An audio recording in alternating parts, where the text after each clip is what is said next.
of the Arab Spring.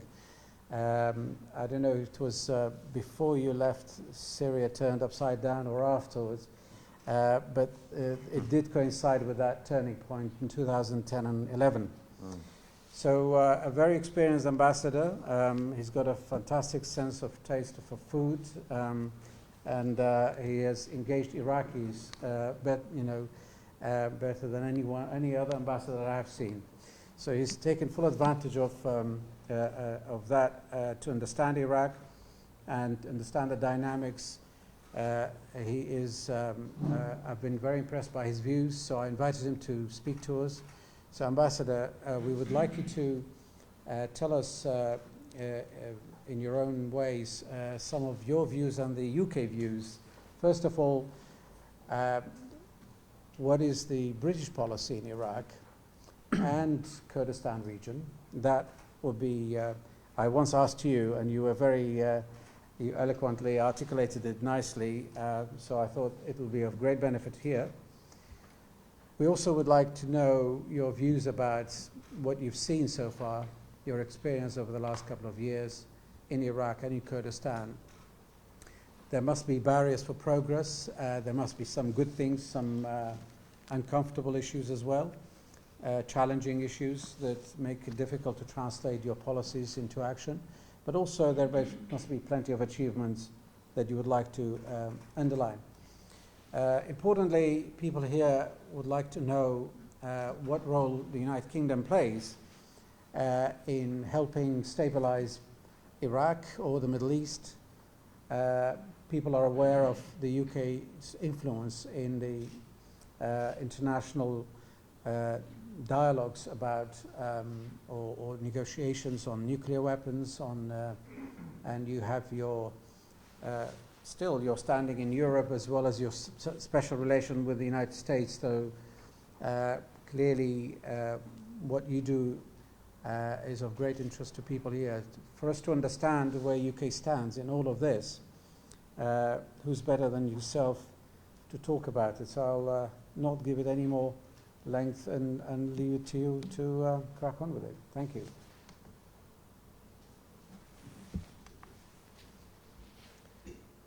Well, thank you, Jalal, for that very kind and very generous introduction. It's really great to be here with all of you today. I think when I was younger, I used to go to church with my dad, and he would always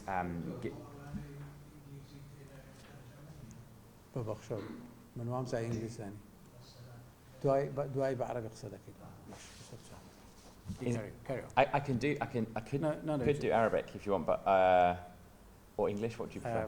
But there's live coverage. They must have prepared English translation. So.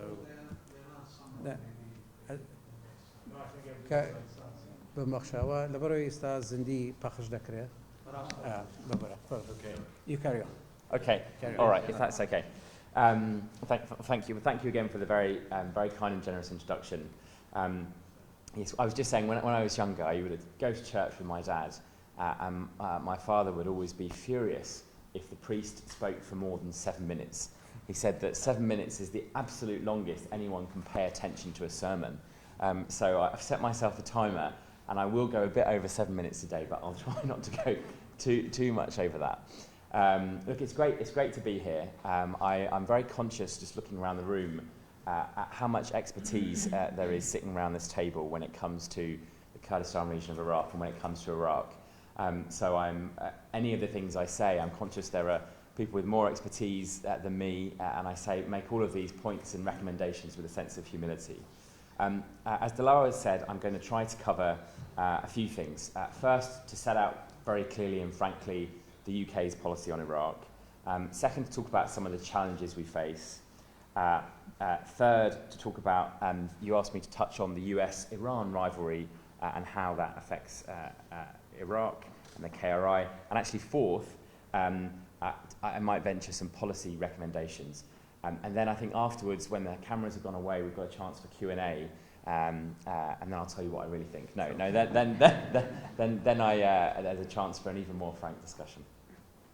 I mean, first, it's a fantastic job being British ambassador to Iraq, because Iraq is such an important country to the UK. It really matters to our ministers and to Prime Minister Boris Johnson. I mean, as you all know, I think it matters for so many reasons to the UK. First, because of the historic relationship we have with Iraq and with the KRI, dating back over a century. Second, I think, because of the responsibility that the UK feels towards Iraq and the KRI.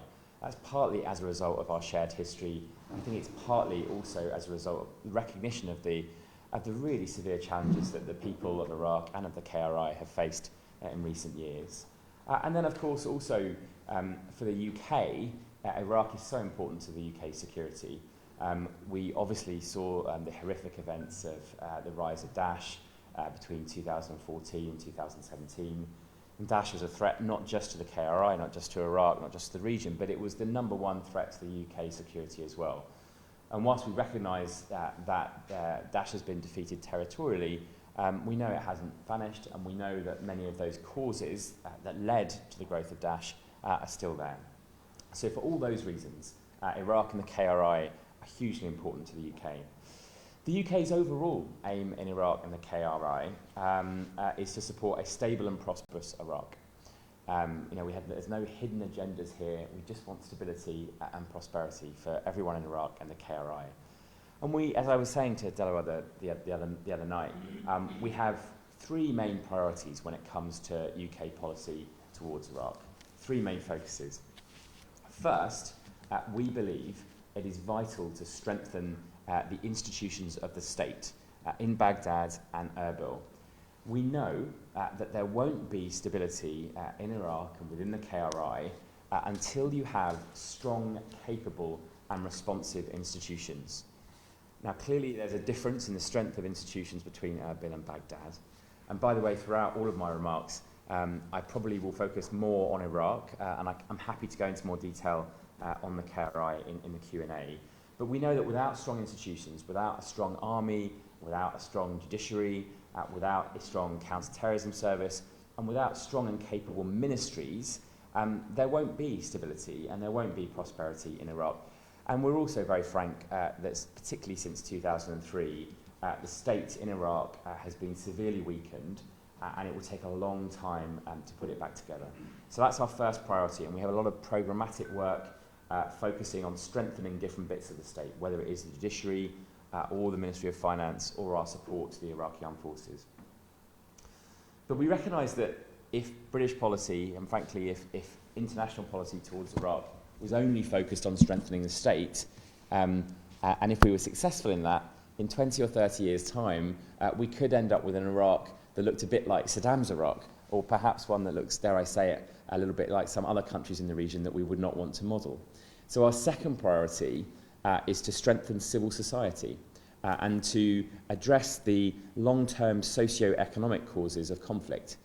And this is so vital because unless you have an empowered civil society that is able to operate, that is able to hold the state and the government to account, the state won't succeed in providing for its citizens. And you kindly mentioned my experience as a diplomat in the past. You know, I lived in Syria before and during what began as the revolution and led to a conflict. I also lived in Egypt in 2013, 14 to 15. And I've seen what happens in countries where civil society is repressed and isn't allowed to hold the government to account, isn't able to feel that it has a voice, that has a role in society. When that happens, those pressures, they can be restrained for some time, but we've seen all throughout the region that eventually they will bubble up and they will lead to conflict, they will lead to revolution. And it's my view that in Iraq, after so many decades of struggle and conflict, that we now want to focus on a period of gradual and stable change rather than revolutionary change through further conflict. Now, of course, that's our first two priorities: strengthening the state, strengthening civil society. The third, it won't surprise you, but the focus for the UK is on counterterrorism. I mentioned it at the beginning. We recognise that the terrorism threat from Iraq still remains. The UK has deployed its military through the global coalition. We were the second biggest contributor to that coalition, and we are proud of the success that working together with the Peshmerga, with the Iraqi armed forces, and with the rest of the coalition that we've had in combating Daesh. But we still recognise that the threat exists, particularly in the disputed areas, particularly in the liberated areas. And we also recognise that all of those factors that led to the creation of Daesh, whether it was sectarianism, whether it was poverty, whether it was radicalisation, those factors haven't gone away. And if we ignore them, and I think in the past one of the mistakes that the West has made in Iraq is that we haven't had a long enough attention span, but if we ignore these long-term factors that led to the rise of Daesh, we worry that Daesh could return in some form. So it's a huge focus of ours in supporting Iraq and the KRI in tackling that Daesh threat. And we have cooperation and support to a number of agencies in Baghdad, in Erbil and in Sulaymaniyah in this regard. But we do recognise that a military-only response to Daesh clearly isn't sufficient. We need to keep up our humanitarian support to liberated areas. We need to keep promoting economic reform so that there are job opportunities for people in the liberated areas. We also mustn't forget the prison populations in Hasaka and the refugees in Al-Hol. There are tens of thousands of Iraqi families in northeast Syria, women and young children, many of whom have been radicalised by Daesh. And we need to make sure that these people are dealt with properly, that radicalisation is addressed, and that these people never again become a security threat to Iraq, to the wider region, or to UK. So 3 main priorities: strengthening the state, strengthening civil society, and tackling counterterrorism. Very happy to go into more detail on any of those when we do the question and answers. I think you asked me to talk about some of the challenges of operating in Iraq. I mean, you all know better than me some of the obvious ones. I mean, obviously in the last year, COVID has been so difficult for all of us as we seek to do work in the field of diplomacy. And of course, the security situation represents a challenge. It's great being up here in Erbil, where security is so much better than down in Baghdad. But in the rest of Iraq, we're really hampered by security threats we face, both from Daesh and also from Shia militia groups that continue to target foreign diplomats, foreign embassies, and Iraqis as well. But if I could maybe pick up on one challenge that we face, particularly down in Baghdad, it's the complexities of navigating the Iraqi political system. I think Iraq's political system is unique. There's no other system like it in the whole of the world. I think it has its merits, particularly when you look at Iraq's constitution and the respect for human rights that's in Iraq's constitution. Clearly, there's some benefit to having power dispersed. It's a check against the abuse of executive power. However, when you're looking to support change, you're always looking for people that you can work with, whether it's in Iraq or any other country. And in Baghdad, in particular, one challenge we face is that power is dispersed. In that normally, if you're a diplomat in a foreign country, your go-to people are the cabinet ministers, the prime minister, the president, the head of the judiciary. And it's a challenge that in Iraq that, of course, you have, in many cases, excellent people in all of those positions, but power is dispersed. We know this among power sits with the political blocs. Parliament in Iraq is extremely powerful. The heads of committees are extremely powerful in Parliament. And then, unfortunately, also militia groups hold significant power. So if you want to get anything done, finding the actors who can really create real change is a particular challenge down in Baghdad. You asked me also to touch on US-Iran and how that affects Iraq. I have felt, I arrived here in 2019, and certainly under the Trump administration and those tensions between the US and Iran, it really felt as if a cloud was just permanently over Iraq. And even when there was some progress, even when something good happened, you always felt that a thunderstorm could emerge from this cloud and affect stability here in Iraq and in the KRI. I think I should say that make it very clear that we see no equivalence at all between the US's role and Iran's role in Iraq. We are deeply concerned by Iranian behaviour here in Iraq and in the wider region. In particular, we are concerned by the support that Iran has given and continues to give to actors that operate outside of state control. This is I regularly talk to Iranian diplomats about this issue. There will never be stability in Iraq and in the KRI as long as there are armed groups that are able to operate outside of state control, and as long as Iran continues to support those groups with weapons and with money, and often also with political direction. But clearly, in addition to the challenge posed by Iran's behaviour, Iraq in recent years has become essentially the battleground for the settling of scores between Iran, between the US, and by other regional countries as well. This has been a disaster for Iraq, and it's Iraqi citizens that have paid the price. We are pushing very hard, and I know the Americans are as well, particularly under this administration, to make sure that that doesn't happen in the future. And I've been very encouraged by the approach of the new US administration, both towards Iraq and towards engagement with Iran. We know, and the UK has played a central role in the negotiations in Vienna over the last week between the US, the UK, Iran, European partners, Russia and China, in order to bring back Iran into compliance with the JCPOA. I hear from my colleagues, and indeed my wife, who's present at the negotiations, that those negotiations have made some very promising progress.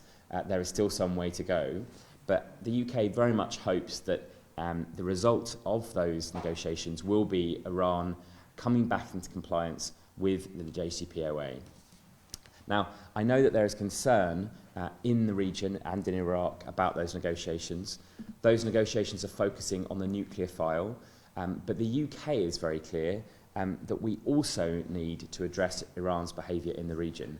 I don't expect Iran's regional behaviour to be covered by those negotiations directly, but we are very concerned and we want to work with partners in Iraq, in the region, to address the damaging aspects of Iran's behaviour in the region. I think, finally, I've completely broken my father's rule, by the way, of not speaking for more than 7 minutes. But finally, I think you asked me to suggest some policy recommendations. And this is the part where I really do speak with some humility, because I'm conscious of the cast list here today.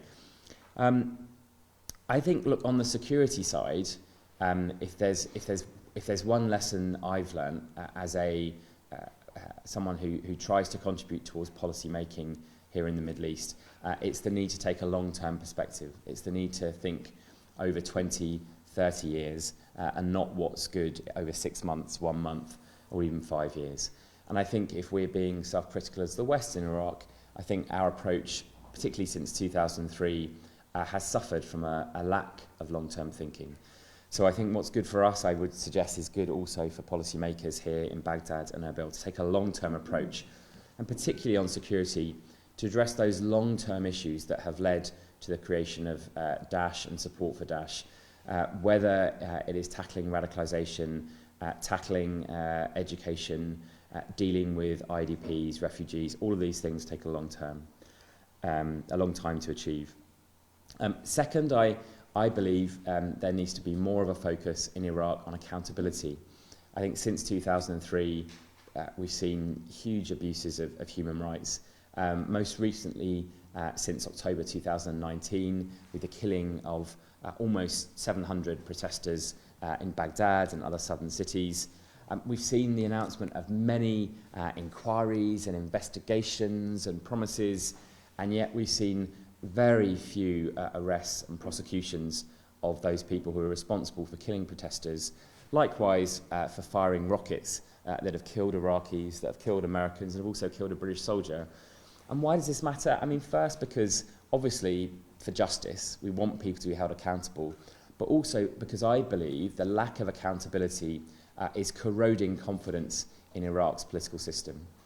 And the more and more that confidence ebbs away, particularly among young Iraqis, that represent 65% of Iraq's population, the more the dangers are for stability in Iraq, and the more people think that the political systems that are in place are unable to deliver for citizens. Then very briefly on the economy, I think UK policy towards the economy of Iraq is well known. I mean, clearly there's a major challenge when it comes to the size of public sector salaries. I know that Finance Minister Ali Alawi has tried to address this. I think Parliament has had its own view on that matter. This remains a massive problem. The fact that the government is depending for so much, it depends for so much of its income on oil and gas, and it spends then so much of what it spends on public sector salaries. Those two things are a disaster for Iraq's long-term economic prospects. So of course we need the governments here in Baghdad and Erbil, and particularly recognise the work that the Erbil government has done on this under Prime Minister Netshvan Barzani and under Prime Minister Masroor Barzani, to stimulate the private sector and to stimulate investment. Iraq at the moment has the luxury of receiving so much revenue from oil. This won't last forever. No one knows exactly when the global demand for oil will fall off a cliff, but many people talk about a 30-year time frame. So I think there isn't much time for Iraq as a whole to wean itself off a dependence on oil and gas, to stimulate the private sector, to stimulate investment. There's some good work happening up here in Erbil, but more needs to happen, particularly in Baghdad. A final, perhaps more controversial suggestion, I think, is the need for Iraq to solve its problems on its own. The UK has a responsibility to help Iraq. We will remain partners to Iraq and to the KRI for the long term. However, no foreign international actor can fix Iraq's problems on its own. The best we can do is to support those Iraqis, whether in government or outside, who are pushing for change. I'm struck sometimes when I travel around the country, less so in Erbil, but perhaps more so in other cities, of an expectation that the UK or the US or the West or China or Russia or even Iran can come in, click our fingers, and somehow fix these problems. That isn't going to happen. It couldn't happen even if we wanted it to happen. I also think that Iraq has the potential to fix its problems on its own. I think you have extraordinary human capacity and potential here in Iraq. You have incredible economic resources. I believe Iraq is still the second biggest exporter of oil within OPEC. Iraq can solve its problems on its own. The UK and others can help support that change, but we are not, and we're not able to come in and fix things for Iraqis. So I think a greater sense of independence, of sovereignty, and dare I say it, Iraqi nationalism, are really important things for the future of Iraq. I'm really encouraged by some of the trends we are seeing, both among young people who are pushing for political change, but also among an emerging generation of new Iraqi leaders, both up here in Erbil and in Baghdad, who want to do things differently.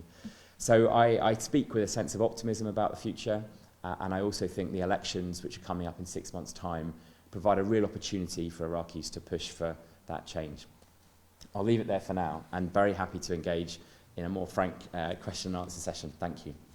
Thank you very much, Steve.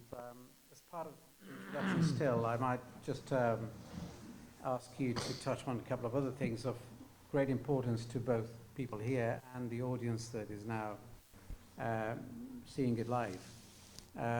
That's before we take a break and go into Q&A. People in Kurdistan, I mean, we heard your country's policy in Iraq, which very much includes Kurdistan region, and it's very welcome for state institution strengthening civil society and so on, and fighting ISIS.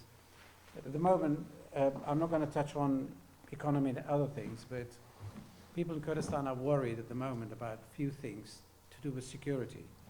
The attacks on military presence of the coalition and the sophistication of these attacks. We've never had drones before. So basically, when people see there's NATO presence, there's coalition presence, there's American presence here at different levels, but Kurdistan has no way of protecting itself, doesn't have anti-aerial protection mechanisms, and the non-state actors, the armed groups act independently. There's no way of protecting. So while there's NATO, NATO is focused in Baghdad but not in Kurdistan. That is a question why. Is there, the United States has always said they will only react to these Katyushas if an American gets killed. That is worrying to all the other partners because they are defenseless against the attacks that are attracted by the presence of the international coalition. So your view on that. The other issue that bothers people in Kurdistan is to do with disputed territories and the instability in that area. And we know, or people have come to the conclusion, that there's no way that Erbil, Baghdad can sort this out on their own without heavy international leverage, pressure, and engagement. Do you see any way of any solution that could be brought about? Where do you see the international community can play its role? And finally, I'd like you to just dig a little bit deeper on the KRG or KRI in terms of your engagement. What is it that the United Kingdom is doing and will be doing more of? Thank you. Some good questions on some very topical issues. First, on the attacks that we've seen on Erbil and Bashika, I mean, clearly these attacks are totally unacceptable. We've condemned them. There was a strong statement from 5 foreign ministers condemning these attacks last week as well. Now, of course, condemnation is not enough. There does need to be action taken to address the threat. And as I said in my remarks earlier, as long as these militia groups are able to operate in Iraq outside of the law, there won't be stability, and there's not going to be security, not just in the KRI but across the whole of Iraq. There's no quick fix. There's no easy solution to these militia groups. As you all know better than me, they've grown strong over a number of years now. Unfortunately, they receive funding and support from Iran, and they pose a threat not just to people up here in the KRI, but also to Iraqis and to foreigners and to investors and diplomats. So it's a major problem. I think first, we obviously have to focus on a diplomatic response. We are talking very frankly to the Iranians about the need for their support to these groups to stop, and instead for Iran to focus its support on the building up the Iraqi state. Otherwise, there will just be chaos and instability here in Iraq. I also accept the fact that the coalition is present, obviously, in the KRI, and that the coalition has a responsibility clearly to protect itself, but also to protect Kurds living in Erbil and other Iraqis living close to coalition bases. I can assure you, I can't go into details, but I can assure you that we take this challenge very seriously and that we are talking to Americans and other coalition partners about what we can do. Part of the response needs to come from the Iraqi government in Baghdad. We are supporting them in what they're trying to do to tackle these groups. That needs to be part military, it needs to be part through the judiciary, and it needs also a political response. One of the problems, I think, is not just the fact that these militia groups exist in Iraq, but that they are tolerated and supported by so many political actors, particularly down in Baghdad. And until this changes, until the entire Iraqi political class acts as one, to clamp down on these groups, we won't see the type of progress that we want to see. You asked about NATO. Now, NATO is focused in Baghdad. I know there are aspirations for NATO to grow its presence, including in the KRI. It's important, I stress, that both the coalition and NATO are only here at the invitation of the government of Iraq and at the demand of the government of Iraq. So, look, if in future the government in Baghdad asks NATO to do more, then NATO is willing to do more. But NATO's focus is on security sector reform and building up the capacity of Iraqi institutions. And I hope personally that that work can happen up here in Erbil as well as in Baghdad.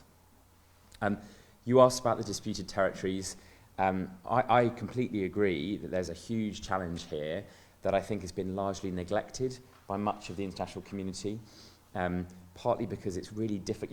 You asked me earlier about some of the challenges. One of the challenges of being a diplomat working on Iraq or a policymaker is the sheer complexity. And the complexity of the challenges in the disputed areas makes it difficult for the international community to get a grip. We really welcome the work that the UN, under the SRSG, Janine Henning-Splashart, have done in the disputed territories. There's been a lot of progress, I think, behind the scenes that people haven't seen, whether it's been on Sinjar or whether it's the emerging work on Kirkuk. But I do agree that the Security Council in particular, and those countries on the Security Council, like the UK, need to step up our support for the UN's efforts here. If we just leave it to the UN, as brilliant as the UN have been, I don't think it will be enough. So I agree with you, we need to do more. And as the UK, we are planning to do more in the disputed areas in coming months. On the KRI, I mean, obviously I could talk about lots of different areas here. I think clearly the challenges in the KRI are different to those in Baghdad. We've seen, frankly, a lot more progress when it comes to strengthening the state. I think civil society is more active and empowered here. Of course, there are still challenges, and we talk about those challenges with our friends in the KRG and politicians outside the KRG as well. But our focus is the same focus, I would say. Look, we want to build up the capacity of the KRG. We're impressed by the commitment and political will shown by political leaders here, and we want to work with them. We want to give technical assistance. I don't think the Erbil government needs lots of money from the UK. I think where we can add value is giving technical assistance and expertise, working with experts from the UK who can come out here and provide assistance, whether it's on stimulating the private sector, reforming legal issues, helping foreign investors. That's really where our focus is. We also have a very close partnership with the Ministry of Peshmerga. We have huge respect for the Peshmerga and the role that they have played in providing security here and in the fight against Daesh. We are helping to train Peshmerga, including in the UK. We're supporting Peshmerga reform. It's great to have Colonel Charlie Sykes here with us today, who's leading this work. Again, this is long-term. This is a long-term project. It's not a one-year thing. It's not even a 5-year project. It's a 20 or 30-year investment. But we are here for the long term in terms of supporting the Kurdistan region of Iraq. Thank you very much. That was excellent as an introduction.